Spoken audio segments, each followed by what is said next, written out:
L ಸಾವ್ಕತ್ತಮ್ಮರೇ ಸಾವ್ಕಾರರು ಬರ್ಲಿಲ್ವೇನು? ಅಲ್ಲ ಏನೇ ಆಗ್ಲಿ ಮಗನ್ ಮದ್ವೆ ಅಂತ ಹೇಳಿದ್ಮೇಲೆ ಬರ್ಲಿಲ್ಲ ಅಂತಂದ್ರೆ ಸಂದಕ್ಕಿರ್ತದ. ಗಂಡ ಹೆಂಡ್ರು ಇಬ್ರು ಬಂದು ಕುಂತು ಮಾತುಕತೆ ಆಡಿದ್ರೆ ಅದೊಂಥರ. ಯಾಕೆ ಬರಕಿಲ್ಲ ಅಂತ ಹೇಳಿದ್ನೆ? ಅಯ್ಯೋ ಬುಡಿ, ಈಗ ಬಂದ್ಬಿಟ್ಟು ಏನಾಗಬೇಕು? ಅವ್ರಿಗೆ ಇವಾಗ ನಿಮ್ಗೆ ಗೊತ್ತಿಲ್ದಿರೋದೇನೈತೆ? ನಮ್ಮ ಪರ ಅಂತ ಹೇಳ್ಬಿಟ್ಟು ಏನೋ ಅವ್ರ ಏನೋ ನಾವೇನೋ ಕದ್ದು ಮುಚ್ಚಿ ಹೇಳ್ದಂಗೆ ಮಾಡ್ದಂಗೆ ಏನು ಮದುವೆ ಮಾಡ್ತಿಲ್ವಲ್ಲ ನಾವು. ಎಲ್ಲನೂ ಹೇಳ್ಬಿಟ್ಟು ಏನು ಮಾಡ್ಕೊಳಕ್ಕೆ ಹೇಳ್ತಿದೀವಲ್ಲ ನಾವು. ನನ್ನ ಗಂಡನ ಕತೆಯ ಬಿಟ್ಬಿಡಿ. ನೋಡಿ ಬಿಗ್ರೆ, ನೀವೇ ಏನು ಬೇಕು ಏನು ಮಾಡಬೇಕು ನಾವೇನೇ ಎಲ್ಲ ಕೊಡ್ತೀವಿ. ನಿಮ್ಮ ಹುಡುಗಿ ನಮ್ಮ ಮನೆ ಕಳಿಸ್ಕೊಟ್ಬಿಟ್ರೆ ಸಾಕು. ಏನೇನು ಬೇಕೋ ಎಲ್ಲನೂ ಹೇಳ್ಬಿಡಿ. ನಿಮ್ಮ ಕಡೆಯಿಂದನೂ ಒಪ್ಪಿಗೆ ಐತೆ, ಹುಡುಗಿನೂ ಒಪ್ಪಿಗೆ ಕೊಟ್ಟಿದ್ದಾಯಿತು. ಅದಕ್ಕೆ ಎಂಗೇಜ್ಮೆಂಟ್ ಎಲ್ಲನೂ ಫಿಕ್ಸ್ ಮಾಡ್ಬಿಡನಿ ಅಂತ ಹೇಳ್ಬಿಟ್ಟು ಅದಕ್ಕೆ ಬಂದಿದ್ದು. ನೋಡಿ, ನನ್ನ ಮಗಳಂತೂ ಇರೋಳು ಒಬ್ಳೇನೆ. ನಾನಂತೂ ನನ್ನ ಮಗಳನ್ನ ತುಂಬ ಚೆನ್ನಾಗಿ ಓದಿಸಿದ್ದೀನಿ, ತುಂಬ ಚೆನ್ನಾಗಿ ಬೆಳೆಸಿದ್ದೀನಿ. ನನಗೆ ಕೊನೆ ಆಸೆ ಅಂದರೆ ನನ್ನ ಮಗಳು ಮದುವೆನ ಚೆನ್ನಾಗಿ ನೋಡಬೇಕು. ನನ್ನ ಮಗಳು ಚೆನ್ನಾಗಿ ಬಾಳೋದನ್ನ ನಾನು ನೋಡಬೇಕು, ನನ್ನ ಮೊಮ್ಮಗು ಜೊತೆ ಆಟ ಆಡಬೇಕು ಅನ್ನೋದು ಬಿಟ್ಟರೆ ನನಗೆ ಬೇರೆ ಏನೂ ಇಲ್ಲ. ನೋಡಿ, ನನ್ನ ಮಗಳು ಮದುವೆ ಚೆನ್ನಾಗೇ ಆಗಬೇಕು, ಅದು ನಾನೇ ಮಾಡಬೇಕು. ಸರಿನಾ? ನಾವು ಅಂದ್ಕೊಂಡಿರೋ ಪ್ರಕಾರ ನಾವು ಗ್ರ್ಯಾಂಡಾಗಿ ಮಾಡಬೇಕು ಅಂತಲೇ ಅಂದ್ಕೊಂಡಿದ್ದೀವಿ. ಯಾಕಂದರೆ ನಮ್ಮ ಇರೋಳೊಬ್ಳು ಮಗಳನ್ನ ನಾವು ತುಂಬ ಚೆನ್ನಾಗಿ ಸಾಕಿದ್ದೀವಿ. ಅದಕ್ಕೆ ಮತ್ತೆ ನೀವು ಅದು ಬೇಡ ಇದು ಬೇಡ ಅಂತಂದರೆ ನಮಗೆ ನಿಜವಾಗೂ ಇಷ್ಟ ಆಗಲ್ಲ. ನೋಡಿ, ಅಯ್ಯೋ ಚೆನ್ನಾಗೇ ಮಾಡೋಣ ಬಿಡಿ. ನಾವು ಚೆನ್ನಾಗೇ ರೆಡಿ ಆಗ್ಬಿಟ್ಟು ಓಡಾಡ್ಬೋದಲ್ವಾ? ಎಂಗೇಜ್ಮೆಂಟ್ ಇಂತ ಎಲ್ಲನೂ ಚೆನ್ನಾಗೇ ಮಾಡಬೇಕು. ಏನೋ ನಿಮ್ಮ ಆಸೆನೇ ನಮ್ಮ ಆಸೆ. ನೋಡಿ, ಆದರೆ ಒಂದು ಹೇಳ್ತೀನಿ, ಮದುವೆ ಖರ್ಚು ಎಲ್ಲನೂ ನಾನೇ ಕೊಡ್ತೀನಿ. ಸರಿನಾ? ನನ್ನ ಸೊಸೆಗೆ ಅದು ಎಷ್ಟು ಬೇಕೋ ಒಡವೆ ಪಡವೆ ಎಲ್ಲ ನಾನೇ ಮಾಡಿಸ್ತೀನಿ. ನೋಡಿ, ಅವಳು ನಮಗೆ ಮಗಳೇನೇನೆ. ನಾವಂಗಂತ ಏನು ಕೊಡ್ದಿದ್ದಂಗೆ ನಮ್ಮ ಮದುವೆ ಇದು ಮಾಡಿದಂಗೆ ಮಾಡೋಕ್ಕಾಗಲ್ಲ. ನೋಡಿ, ನಾವೂ ಎಲ್ಲ ಒಡವೆ ಕೊಟ್ಟು ಇಡೀ ಮದುವೆ ಖರ್ಚೆಲ್ಲ ನಾವೇ ಮಾಡ್ಕೋತೀವಿ. ಸರಿನಾ? ಯಾಕಂದರೆ ಇರೋಳೊಬ್ಳು ಮಗಳು ನಮಗೂ ಮನ್ಸಿಗೆ ಸಮಾಧಾನ ಆಗಬೇಕಲ್ವೇ? ನೋಡಪ್ಪ, ಈ ಒಬ್ಳೆ ಮಗಳಾದ್ರೂ ಮದುವೆಗೆ ಸಮೇತ 10 ರೂಪಾಯಿ ಖರ್ಚು ಮಾಡಲಿಲ್ಲ ಹಂಗೆ ಹಿಂಗೆ ಅಂತ ಅನ್ನಿಸ್ಕೊಳ್ಳೋದಕ್ಕಿನ್ನೂ ಬೇಡ ಕೊಟ್ಟು ಮಾಡಿದ್ವಿ ಅನ್ನೋ ಸಮಾಧಾನ ಬೇಕಲ್ವೇ? ಅದಕ್ಕೇನೆ ನೋಡಿ, ನಮಗೂ ಏನೋ 100 ಜನ ಇಲ್ಲ, ಅದಕ್ಕೆ ನಾವೇ ಖರ್ಚಾಕೊಂಡು ನಾವೇ ಮಾಡ್ಕೊತೀವಿ. ಹಂಗಲ್ಲ, ನನಗೂ ನಿಮ್ಮ ತೆಗಿಸಕ್ಕೆ ಇಷ್ಟ ಇಲ್ಲ. ಅದಕ್ಕೆ ನಾವು ಬ್ಯಾಡ ಅಂತ ಇದು ಮಾಡ್ತಿರೋದು. ನೋಡಿ, ಅದೆಲ್ಲನೂ ಏನು ಬೇಡ, ನಮಗೂ ಬೇಡ ನಿಮಗೂ ಬೇಡ. ಸುಮ್ಮನೆ ಯಾಕೆ ಒಬ್ರು ಎಂಗೇಜ್ಮೆಂಟ್ ಮಾಡನಿ, ಒಬ್ರು ಮದುವೆ ಮಾಡ್ಕೊಳ್ಳಿ, ಅಷ್ಟೇನೆ. ಅಯ್ಯನಿ, ಇದು ಎಂತ ಬೀಗ್ರಮ್ಮ ಇಬ್ರುನುವೆ? ಅಲ್ಲ, ಮಾದಿ ಮುಂಚೆ ನಾವು ವರದಕ್ಷಿಣೆ ಕೊಡಕ್ಕಿಲ್ಲ, ನೀವು ಮದುವೆ ಮಾಡ್ಕೊಳ್ಳಿ, ನಾವು ಮಾಂಗಲ್ಯ ಸರ ಕೊಡಕ್ಕಿಲ್ಲ ಅಂತ ನಾವು ಕಿತ್ತಾಡ್ಕೊಂಡು ಬಿದ್ದಿದ್ರೆ, ನೀವು ನೋಡಿದ್ರೆ ನಾವಿಕ್ತೀವಿ ಅಂತ ಕಿತ್ತಾಡ್ತಿರಲ್ಲ. ಇಂಥ ಕಿತ್ತಾಡ ಇದಕ್ಕೆ ಮಾತುಕತೆ ಏನಕ್ಕೆ ಮಾಡ್ಬೇಕಿತ್ತು ನೀವು? ಮಾತುಕತೆಯ ಹೇಳಿ. ಅಯ್ಯಯ್ಯಪ್ಪ, ಹೋಗ್ಲಿ, ಇಬ್ರಿಗೂ ಬೇಡ, ಬಿಟ್ಬಿಡಿ. ಇಬ್ರುನು ಎಲ್ಲದಕ್ಕೂ ಅರ್ಧರ್ಧ ಹಾಕ್ಬಿಟ್ಟು ಮಾಡ್ಕೊಳ್ಳಿ. ಇದಕ್ಕಿನ್ನೂ ಇನ್ನು ಯಾವುದೋ ಐಡಿಯಾ ನನ್ನ ಹತ್ರ ಇಲ್ಲ ಕಣಪ್ಪ. ಏನಂತೀಯೇ? ಮೇಲಲ್ವೇ ಎಲ್ಲನೂ ಅರ್ಧರ್ಧ ಹಾಕೊಂಡು ಮಾಡ್ಕೊಂಡು ಹೋಗೋದು. ಸುಮ್ಮನೆ ನಿನಗೆ ಜಗಳಗಳು ಮಾಡ್ಕೊಂಡು ಯಾಕೆ ಕುಂತ್ಕೋತೀರಾ? ಎಂಗೇಜ್ಮೆಂಟ್ ಆಯ್ತಾ? ಎಂಗೇಜ್ಮೆಂಟ್ಗೆ 2 ಲಕ್ಷ ಬಿತ್ತ, ನೀವೊಂದು ಲಕ್ಷ ಹಾಕಿ ಅವ್ರೊಂದು ಲಕ್ಷ ಹಾಕ್ತಾರೆ. ಮದುವೆಗೆ ಅಷ್ಟೇ ಒಂದು 20 ಲಕ್ಷ ಖರ್ಚು ಆಯ್ತಾ? ನೀವೊಂದು 10 ಲಕ್ಷ ಹಾಕಿ ಅವ್ರೊಂದು 10 ಲಕ್ಷ ಆಯ್ತಾರೆ. ನಿಮ್ಮ ಒಡವೆಗಳು ಕೊಡೋದ್ರಾಗೆ ನಿಮ್ಮ ಖುಷಿ. ನಿಮ್ಮ ಮಗಳಿಗೆ ಏನು ಬೇಕೋ ನೀವು ಕೊಡಿ, ಇವ್ರ ಸೊಸೆಗೆ ಏನು ಬೇಕೋ ಅವ್ರು ಕೊಡ್ತಾರೆ. ನಿಮ್ಮ ಖುಷಿಗೆ ಎಷ್ಟೆಷ್ಟು ಬೇಕೋ ಅಷ್ಟು ಮಾಡಿಸ್ರಿ. ಮದುವೆನಾಗ ಎಲ್ಲ ಅರ್ಧ ಮಾಡ್ಕೊಳ್ಳಿ. ಸುಮ್ಮನೆ ಕಿತ್ತಾಟ ಇರಕ್ಕಿಲ್ಲ. ನನ್ನ ಸೊಸೆ ಕಣಪ್ಪ, ಭಾಳ ಬುದ್ಧಿವಂತೆ ನನ್ನ ಸೊಸೆ.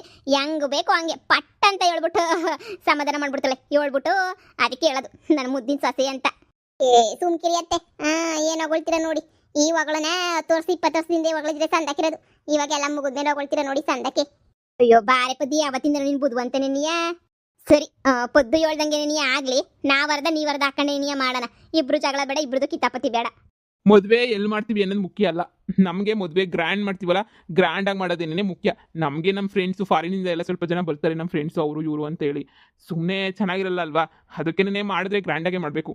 ಎಂಗೇಜ್ಮೆಂಟು, ರಿಸೆಪ್ಷನು ಅದೆಲ್ಲ. ಎಂಗೇಜ್ಮೆಂಟ್ ರಿಸೆಪ್ಷನ್ ಮಾಡೋಣ, ಮುಹೂರ್ತ ಬೇಕಾದರೆ ನೀವು ರಿಜಿಸ್ಟರ್ ಆಫೀಸ್ ಆದರೂ ಓಕೆ, ನಮಗೇನು ತೊಂದರೆ ಇಲ್ಲ. ರಿಜಿಸ್ಟರ್ ಆಫೀಸಲ್ಲಿ ರಿಜಿಸ್ಟರ್ ಮಾಡಿಸ್ತೀನಿ ಅಂದರೂ ಓಕೆ. ಆದರೆ ಎಂಗೇಜ್ಮೆಂಟು ಹಂಗೇನೆ, ರಿಸೆಪ್ಷನ್ ಮಾತ್ರ ತುಂಬ ಚೆನ್ನಾಗಿ ಮಾಡಬೇಕು. ನನ್ನ ತುಂಬ ಬಿಸ್ನೆಸ್ ಫ್ರೆಂಡ್ಸ್ ಎಲ್ಲ ಬರ್ತಾರೆ. ಅದಕ್ಕೆ ನಾವು ಯಾವ ಚೌಟ್ರಿನಲ್ಲಿ ಮಾಡಬೇಕು, ಎಲ್ಲಿ ಮಾಡಬೇಕು ಅಂತ ಹೇಳ್ಬಿಟ್ಟು ಯೋಚನೆ ಮಾಡಿಬಿಟ್ಟೇ ಮಾಡೋಣ. ಹಾಗೆ ನನ್ನ ಮಗಳನ್ನ ಒಂದ್ಸಲ ಕೇಳಬೇಕು, ನನ್ನ ಮಗಳಿಗೆ ಯಾವ ಚೌಟ್ರಿ ಇಷ್ಟ, ಯಾವ ಥರ ಮದುವೆ ಮಾಡ್ಕೋಬೇಕು ಅಂತ ಅಂದ್ಕೊಂಡವಳೆ. ಅದೆಲ್ಲ ನನಗೂ ಗೊತ್ತಾಗಬೇಕಲ್ವಾ? ಅದೆಲ್ಲ ಹ್ಞೂ ಅಂದ್ಬಿಟ್ರೆ ನೀವು ಒಂದ್ಸಲ ಮಗನ ಕೇಳಿ, ಅವ್ರದ್ದು ಏನೇನು ಕತೆ ಅಂತ ಹೇಳಿ. ಅವ್ರೇನೇ ಇಷ್ಟಪಟ್ಟಿದ್ದು ಅದು ಇದು ಅಂತಾರೋ ಅದ್ರ ತಕ್ಕನಂಗೆನೇ ನಾವು ಮಾಡೋಣ. ಅಷ್ಟೇ, ಮಕ್ಕಳು ನನ್ನ ಮಾತುಗಳು ಕೇಳ್ಕೊಳ್ಳಿ. ಮಾತುಗಳು ಕೇಳ್ತಿದ್ದಂಗೆ ಸುಮ್ಕೆ ನೀವೇ ನಿರ್ಧಾರ ಮಾಡ್ಕೊಬಿಟ್ರೆ ಆಯ್ತದ? ಅವ್ರ ಕನ್ಸಿಗಿನ್ಸಿ ಕಂಡಿರ್ತಾರ ಹಿಂಗೆ ಮದುವೆ ಮಾಡ್ಕೋಬೇಕು ಅಂತ. ಪ್ರೀ ವೆಡ್ಡಿಂಗ್ ಫೋಟೋ ಶೂಟುಗಳು ಇವಾಗ ಏನೋ ಬಂದವಲ್ಲ ಕಣವ. ಅಯ್ಯಯ್ಯೋ, ಯಾವ ಪಾರ್ಟಿ ಖರ್ಚು ಸಿಗ್ತಾರೆ ಇವಾಗ? ನೋಡ್ಕೊಬಿಟ್ಟು ಅವ್ರನ್ನ ಕೇಳಿ ಒಂದು ನಿರ್ಧಾರ ಮಾಡ್ಕೊಳ್ಳಿ. ಅಷ್ಟೇನೇನೆ. ಪೊದ್ದಿ, ಆಗಿಂದ ನೋಡ್ತಾ ಇದ್ದೀನಿ, ರವೆ ಉಂಡೆ ಹಿಡ್ಕೊಂಡು ಸುಮ್ಕೆ ನಿಂತ್ಕೊಂಡಿದ್ಯಾ. ಈಗ ತಗ ತಿನ್ನು ಅಂತೇಳಿ ಕೊಡ್ತಾಳೆ, ಈಗ ಕೊಡ್ತಾಳೆ ಅಂತ ಕಾಯ್ಕೊಂಡು ಬರೀ ಈ ಕಣ್ಣಿಂದ ನೋಡೋದೇ ನೀನು ಆಯ್ತು. ನೀನೇನು ಕೊಟ್ಟು ತಗೊಂಡು ತಿನ್ರಿ ಅಂತ ಹೇಳ್ಬಿಟ್ಟು ಹೇಳಂಗೆ ಇಲ್ವಲ್ಲ? ಏನಾರ ಶಾಸ್ತ್ರ ಪಾಸ್ತ್ರಕ್ಕೆ ಅಂತ ಹೇಳ್ಬಿಟ್ಟು ಒಂದು ಸುಮ್ಕೆ ಹಿಡ್ಕೊಂಡಿದ್ಯೋ ಏನು? ಅತ್ತೆ, ಮರ್ತೇ ಹೋಗ್ಬಿಟ್ಟೆ. ಹೋಗ್ಬಿಟ್ಟೆ ನೋಡಿ ನಾನು. ಅಯ್ಯೋ ನಾನು ಅದೇ ಮಾತುಕತೆಗೆ ಸಿಹಿ ತಿಂಡಿ ಏನಾರ ಆಗ್ಲಿ, ಒಳ್ಳೆ ಕೆಲ್ಸಕ್ಕೆ ಸಿಹಿ ತಿಂಡಿ ಮಾಡ್ಬೇಕಲ್ಲ ಅಂತ ಹೇಳ್ಬಿಟ್ಟು ರವೆ ಉಂಡೆ ಮಾಡ್ಕೊಂಡು ಬಂದೆ ನಿಮಗೆ ಕೊಡನಿ ಅಂತ. ನೀವೆಲ್ಲ ಮಾತಾಡ್ತಿರೋದು ನೋಡ್ಬಿಟ್ಟತ್ತಾಗೆ ನಾನು ಮರ್ತೇ ಹೋಗ್ಬಿಟ್ಟೆ ನೋಡತ್ತಾಗೆ.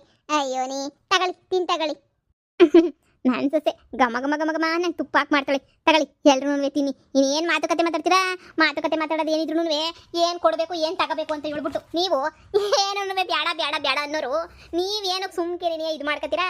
ಅಯ್ಯೋ ಬುಟ್ಟಾಕಿ ಸುಮ್ಕೆನೇ ಬಿಟ್ಬಿಟ್ಟು ಅದೇನೋ ಅಂತಾರಲ್ಲ, ಸುಮ್ಮನೆ ಸಿಹಿ ತಿನ್ಕೊಂಡು ಹೋಗಿ ಸುಮ್ಕೆನೆ ಚೌಟ್ರಿ ಬುಕ್ ಮಾಡಿ ಹೋಗಿ. ಇಬ್ರು ಅರ್ಧರ್ಧ ಹಾಕತ್ತಿರಲ್ಲ, ಇನ್ನೇನು ತೊಂದರೆ ಇಲ್ವಲ್ಲ ನಿಮ್ಗೂ. ಸುಮ್ಮನೆ ಮಾತುಕತೆ ಮಾತಾಡ್ಕೊಂಡು ಯಾಕೆ ಸುಮ್ಮನೆ ಟೆನ್ಷನ್ ತಗೋತೀರಾ? ನನ್ನ ಸೊಸೆ ಹೇಳಿ ಸರಿಯಾಗಿ ನೀವು ಐತೆ. ನಮ್ಮ ಕಡೆ ಅದು ಕೊಡಿ ಇದು ಕೊಡಿ ಅಂತ ಕಿತ್ತಾಡ್ಕೊತೀವಿ ನಾವು. ಮದುವೆನಾಗೆ ನೀವು ಮಾಂಗಲ್ಯ ಸರ ಕೊಡಬೇಕು, ನೀವು ಮದುವೆ ಖರ್ಚು ಹಾಕಬೇಕು, ನೀವು ಮಾಡಬೇಕು ಎಂಗೇಜ್ಮೆಂಟು ಅಂತ. ನೀವು ನಾವು ಮಾಡ್ತೀವಿ ಅಂತ ಅಂದಮೇಲೆ ಇನ್ಯಾಂತ ಮಾತುಕತೆನಪ್ಪ ಇದು? ಕಿತ್ತಾಡಂಗಿಲ್ಲ ಏನಿಲ್ಲ. ಪದಿ ಹೋಗಿ ಊಟಕ್ಕೆ ರೆಡಿ ಮಾಡೋಗು. ಎಲ್ರಿಗೂ ಊಟ ಗಿಟ್ಟ ಹಾಕು, ತಿನ್ಕೊಂಡು ಇನ್ನೇನು ಚೌಟ್ರಿ ಯಾವುದು ಅಂತ ನೋಡ್ಕೊಬಿಟ್ಟು ಆತಗೆ ಹೆಂಗೋನು ಮುಂದುವರಿತಾರೆ. ಇಲ್ಲಿ ಚೌಟ್ರಿ ತುಂಬಾನೇ ಚೆನ್ನಾಗಿದೆ. ಇಲ್ಲಿ ಈಗ ಹೊಸದಾಗಿದೆ ದೊಡ್ಡ ಚೌಟ್ರಿ, ವೆಂಕಟೇಶ್ವರ ಅಂತ ಹೇಳ್ಬಿಟ್ಟು ತುಂಬಾ ಚೆನ್ನಾಗೈತೆ ನೋಡಿ ಆಂಟಿ. ಅಲ್ಲೇ ಏನಾದರೂ ಮಾಡ್ತೀರಾ ಅಂತ ಹೇಳಿ, ಬೇಕಾದ್ರೆ ಇಲ್ಲೇ ಎಲ್ಲ ಚೌಟ್ರಿನ ಎಂಗೇಜ್ಮೆಂಟ್ ಎಲ್ಲ ಮಾಡ್ಬೋದು. ತುಂಬ ಚೆನ್ನಾಗಿದೆ ಚೌಟ್ರಿ. ಏನು 1 ಲಕ್ಷನ 1.5 ಲಕ್ಷನ ಬಾಡಿಗೆ ಅಂತ ಹೇಳ್ತಾ ಇದ್ರು. ಆದರೆ ಡೆಕೋರೇಷನ್ ಎಲ್ಲ ತುಂಬ ಚೆನ್ನಾಗಿ ಮಾಡ್ತಾರೆ. ನಮ್ಮ ಅಣ್ಣ ಯಾವಾಗೂ ಹೇಳ್ತಾ ಇದ್ದ ಆ ಚೌಟ್ರಿ ತುಂಬ ಚೆನ್ನಾಗೈತೆ, ಆ ಚೌಟ್ರಿನಾಗ ಮಾಡ್ಕೋಬೇಕು ಅಂತ. ಆದರೆ ಏನೋ ಅಣ್ಣನ ಕನಸು, ನಮ್ಮ ಅಣ್ಣಂದು ಅಷ್ಟೇನೆ. ನೋಡಿ ನಿಮ್ಗೇನಾದರೂ ಅಲ್ಲಿ ಇಷ್ಟ ಆದರೆ ಒಂದ್ಸಲ ನೋಡ್ಕೊಂಡು ಬಂದು ನೀವು ಮದುವೆನ ನೀವೇನೇ ಅಲ್ಲಿ ಮಾಡೋಕ್ಕೆ ನಿರ್ಧಾರ ಮಾಡಿ. ಇಲ್ಲ ನೀವು ಬೇರೆ ಇನ್ನೂ ಚೆನ್ನಾಗಿರೋ ಚೌಟ್ರಿ ಬೇಕು ಅಂದರೆ ನೋಡಿ ನೀವು ಬೇರೆ ಕಡೆನೇ. ಅಲ್ಲ, ನಾವು ಬೆಂಗಳೂರಲ್ಲೇ ಮಾಡೋಣ ಅಂತ ಅಂದ್ಕೊಂಡಿದ್ದೀವಿ. ನಮ್ಮ ಫ್ರೆಂಡ್ಸ್ಗೆಲ್ಲನೂ ಹತ್ರ ಆಗುತ್ತೆ ಅಂತ ಹೇಳಿ, ಅದಕ್ಕೆ ನೋಡಿ ಬೆಂಗಳೂರಿಗೆ ಮಾಡೋಣ ಅಂತ ಅಲ್ಲೇ ಮಾಡೋಣ. ಅಯ್ಯೋ ಅಣ್ಣರೇ, ಬೆಂಗಳೂರಿಗೆ ಅಂತ ಹೋದ್ರೆ ಆಯ್ತದೆ? ಬೆಂಗಳೂರು ಅಂತ ಹೋಗ್ಬಿಟ್ರೆ ನಮ್ಮ ಕಡೆನೆಲ್ಲ ಬಸ್ಸುಗಳು ಮಾಡ್ಕೊಂಡು ಕರ್ಕೊಬಿಟ್ಟು ಬಾರ. ಅಯ್ಯೋ ಏನು ಹೊಸಿ ಆಯ್ತದ? ಇಲ್ಲಿಂದ 2-3 ಬಸ್ ಮಾಡ್ಬೇಕು ನಾವು, ಕರ್ಕೊಂಡು ಬರಬೇಕು. ಏನು ಮಾಡೋದು ಏನು ಕತೆಯೋ? ನೋಡೋದಿರಿ, ನನ್ನ ಮಗನ ತಾಗ ಒಂದು ಕಿತ ಮಾತಾಡ್ತೀನಿ. ಬೆಂಗಳೂರಾಗ ಮಾಡೋದಾ ಇಲ್ಲ ಇಲ್ಲೇ ಮಾಡೋದಾ? ಏನೋ ಒಂದು ಮಾಡಿದ್ರೆ ಆಯ್ತು ವ್ಯವಸ್ಥೆ. ಯೋಚನೆ ಮಾಡ್ತೀನಿ, ಕೇಳ್ಬಿಟ್ಟು ಹೇಳ್ತೀನಿ ನಿಮಗೆ. ಡೇಟ್ ಗೀಟ್ ಎಲ್ಲನೂ ಪುರೋಹಿತ್ರ ತಗೋ ಹೋಗ್ಬಿಟ್ಟು ಫಿಕ್ಸ್ ಮಾಡ್ಕೊಬಿಟ್ಟು ಬರ್ತೀನಿ. ಇನ್ನೇನು ಮಾತುಕತೆ ಎಲ್ಲ ಮುಗಿದ್ಮೇಲೆ ಇನ್ನೇನು ಎಂಗೇಜ್ಮೆಂಟ್ಗೆ ಏನೋ ಒಂದು ಇದು ಮಾಡ್ತೀನಿ ರೀ. ಪುರೋಹಿತ್ರ ತಗೋ ಹೋಗ್ಬಿಟ್ಟು ಕೇಳ್ಕೊಬಿಟ್ಟು ಬಂದು ನಿಮಗೆ ಫೋನ್ ಹಾಕ್ತೀನಿ. ನಮ್ಗೆ ಆದಷ್ಟು ಬೇಗ ಇನ್ಫಾರ್ಮ್ ಮಾಡಿ. ನಾವು ಶಾಪಿಂಗ್ ಎಲ್ಲ ಹೋಗ್ಬೇಕಲ್ವಾ, ಶಾಪಿಂಗ್ ಎಲ್ಲ ಮಾಡಬೇಕು. ನಾವು ಡಿಸೈನರ್ನೆಲ್ಲ ಹುಡುಕ್ಬೇಕು. ನಮಗೆಲ್ಲ ಔಟ್ಫಿಟ್ ಎಲ್ಲ ಯಾವ ಥರ ಬರುತ್ತೆ ಎಲ್ಲ ನೋಡಬೇಕು. ಅದಕ್ಕೆ ಸ್ವಲ್ಪ ಟೈಮ್ ಆಗುತ್ತೆ. ಮತ್ತು ನಿಮ್ಮ ಮನೇಲಿ ನನ್ನ ಮಗಳನ್ನ ಇರ್ಸೋಕ್ಕೆ ನನಗೆ ಇಷ್ಟ ಇಲ್ಲ. ಯಾಕಂದರೆ ಮನೆ ತುಂಬ ಅಷ್ಟೊಂದು ಜನ, ಅವರು ಇವರು ನಮ್ಗೆ ಆಗ್ತಿರೋರು ಅವರು ಇವರು ತುಂಬ ಜನ ಇದ್ದಾರೆ. ಸೊ ನನ್ನ ಮಗಳನ್ನ ನಿಮ್ಮ ಮನೆಗೆ ಇರ್ಸಕ್ಕೆ ನಮಗೆ ಸ್ವಲ್ಪನೂ ಇಷ್ಟ ಇಲ್ಲ. ಬೇಕಾದರೆ ನಾವು ಇನ್ನೊಂದು ಮನೆ ಕಟ್ಟಿಸ್ಕೊಡ್ತೀವಿ, ಬೇಕಾದರೆ ಇನ್ನೊಂದು ಮನೆಗೆ ಬೇಕಾದ್ರೆ ಇದು ಬಿಡಲಿ. ಮದುವೆ ಅಷ್ಟೊತ್ತಿಗೆ ಬೇಕಾದ್ರೆ ನಾವು ಮನೆ ರೆಡಿ ಮಾಡಿಸ್ಕೊಡ್ತೀವಿ, ಹೊಸ ಮನೆಯೇ ಇದೇ ಹಳ್ಳಿಲೇ ಬೇಕಾದ್ರೆ ರೆಡಿ ಮಾಡಿಸ್ಕೊಡ್ತೀವಿ. ಆದರೆ ನಮ್ಮ ಮಗಳನ್ನ ಮನೆಗೆ ಇರ್ಸಕ್ಕೆ ನಮ್ಗೆ ಇಷ್ಟ ಇಲ್ಲ. ಅಯ್ಯೋ ಕಾಸಿಲ್ಲ, ಮನೆ ಕಟ್ಸ್ತಿಲ್ಲ, ಅದು ಕಲ್ಲೇ ಇದ್ದೀವಿ ಅಂತ ಅಲ್ಲ. ನಾವು ಇಷ್ಟಪಟ್ಟು ಕಟ್ಟಿರೋ ಮನೆಯ ಅವ್ರಿಗೆ ಎದ್ರಕೊಂಡು ನಾವು ಯಾಕೆ ಹೋಗ್ಬೇಕು ಅಂತ ಅಷ್ಟೇ ನೆನೆಯ. ನೋಡಿ ನಿಮ್ಮ ಮಗಳಿಗೆ ಏನೂ ತೊಂದರೆ ಆಗದಿರಂಗೆ ನಾವು ನೋಡ್ಕೋತೀವಿ. ಒಂಚೂರು ಏನೂ ತೊಂದರೆ ಆಗೋಕ್ಕಿಲ್ಲ. ಹೇಳಿದ್ನಲ್ಲ, ಆ ಮನೆಯಾಳಿಗಳನ್ನ ನಾನೇ ಮನೆ ಬಿಟ್ಬಿಟ್ಟು ಕಳಿಸ್ಬೇಕು ಅಂತ ಆಸೆ ನನಗೆ. ನನ್ನ ಸೊಸೆನ ಯಾರಿಗೋ ಎದ್ರಕೊಂಡು ನಾನೇ ಕಂಡೋ ಹೊಸ ಮನೆ ತುಂಬಿಸ್ಕೋಬೇಕು, ಮನೆಯ ಇದೇ ಮನೆಗೇನೇ ತುಂಬಿಸ್ಕೋಬೇಕು ಅಂತ ಆಸೆ ಐತೆ. ಆದರೂ ನನ್ನ ಮಗಳು ಕಷ್ಟ ಅಂದರೆ ಏನು ಅಂತ ಗೊತ್ತಿಲ್ಲ. ಈ ಥರ ಜನಗಳ ಮಧ್ಯೆ ಇರೋ ತುಂಬನೇ ಕಷ್ಟ ಆಗುತ್ತೆ. ಅದಕ್ಕೆ ನಾವು ಇವಳು ಆ ಥರ ಅಂದ್ಕೊಂಡಿದ್ವಿ, ಬೇರೆ ಮನೆ ಮಾಡ್ಕೊಡೋಣ ಅಂತ ಹೇಳಿ. ಅಯ್ಯೋ ನೋಡಿ, ನೀವೇನು ತಲೆ ಕೆಡಿಸ್ಕೊಳಕ್ ಹೋಗ್ಬೇಡಿ. ನಾನು ಇಲ್ಲವೇ ನೋಡ್ಕೊತೀನಿ ಎಲ್ಲನೂ. ಅಂತ ಪರಿಸ್ಥಿತಿ ಬಂತು ಅಂದರೆ ಬೇಕಾದ್ರೆ ಹಿಂದೆ ನೀನು ಇನ್ನೊಂದು ಮನೆಗೆ ಏನಾರ ಕಟ್ಕೊಂಡು ಇದು ಮಾಡ್ಕೊಂಡು ಹೋದ್ರೆ ಆಯಿತು. ಈಗ ಯಾಕೆ ಅಷ್ಟೊಂದು ಟೆನ್ಷನ್ ತಗೊಂಡಿರಿ ನೀವು? ಹೇಳಿ ನೋಡಿ, ಆಗೋದೆಲ್ಲ ಒಳ್ಳೇದಕ್ಕೆ ಅಂತ ಅನ್ಕೊಂಡು ಸುಮ್ಮನೆ ಆಗ್ಬಿಡಿ. ಈಗ ಮದುವೆನ ಮಾಡಿಕೊಡಿ. ಅಕಸ್ಮಾತ್ ಏನಾರ ಸ್ವಲ್ಪ ಹೆಚ್ಚು ಕಮ್ಮಿ ಆಗಿ ಜಗಳ ಆಯಿತು ಅಂತಂದರೆ ಬೇಕಾದ್ರೆ ಇವರೇ ಬ್ಯಾರೆ ಹೋಯ್ತಾರೆ. ಈಗ ಅವ್ರ ಮನೆ ಇವರು ಕಷ್ಟಪಟ್ಟು ಕಟ್ಸಿರೋ ಮನೆಯ ಯಾರಿಗೂ ಎದ್ರಕೊಂಡು ಬಿಟ್ಟು ಹೋಗೋಂದ್ರೆ ಆಯ್ತದ? ಸರಿ ಹೇಳಿ ಬುದ್ದವ್ರೆ, ನೀವು ಹೇಳಿದ್ಮೇಲೆ ಮುಗೀತು. ಸರಿ, ನೀವೇನು ಹೇಳಿದ್ರು ಒಳ್ಳೇದಕ್ಕೇನೆ ನೀವು ಹೇಳಿರ್ತೀರಾ ಅಂತ ನನಗೂ ಅನ್ನಿಸ್ತೈತೆ. ಸರಿ ಆಯಿತು ಬಿಡಿ, ಆಯಿತು ನೀವು ಹೇಳ್ದಂಗೆನೇ ಆಯಿತು. ಸರಿ, ನನ್ನ ಮಗಳನ್ನ ಅಲ್ಲೇ ಕರ್ಕೊಂಡೋಗಿ. ಆದರೆ ಸ್ವಲ್ಪ ಹೆಚ್ಚು ಕಮ್ಮಿ ಆಯಿತು ಅಂದರೆ ಬೇಕಾದ್ರೆ ವಾಪಸ್ ಬೇರೆ ಮನೆ ಮಾಡಿದ್ರೆ ಆಯಿತು. ಆಯ್ತು ಹೇಳಿ, ನನ್ನ ಸೊಸೆಗೆ ಏನು ಕಷ್ಟ ಆಗದಿದ್ದಂಗೆ ನೋಡ್ಕೊಳ್ಳೋ ಜವಾಬ್ದಾರಿ ನಂದು. ಸರಿ ಸರಿ ಆಯಿತು. ಬನ್ನಿ ಎಲ್ಲರೂ ಕೈ ಕಾಲು ತೊಳ್ಕೊಬಿಟ್ಟು ಬನ್ನಿ, ಉಣ್ಣ ಕುಂತ್ಕೊಳ್ಳಿವ್ರಂತೆ. ನಾನು ಎಲ್ಲ ಮಾಡಿ ಹಾಕಿದ್ದೀನಿ ಆಗಲೇ. ಇನ್ನೇನು ಬಡ್ಸೋದೊಂದೇನು ಬಾಕಿ ಇರೋದು. ಬನ್ನಿ ಎದ್ದೊಳಿ ಅಕ್ಕ, ಎದ್ದೊಳಿ ಎದ್ದೊಳೆ ನಿಧಿ, ಎದ್ದೋಳು ಬಡ್ಸನ್ ಬಾ.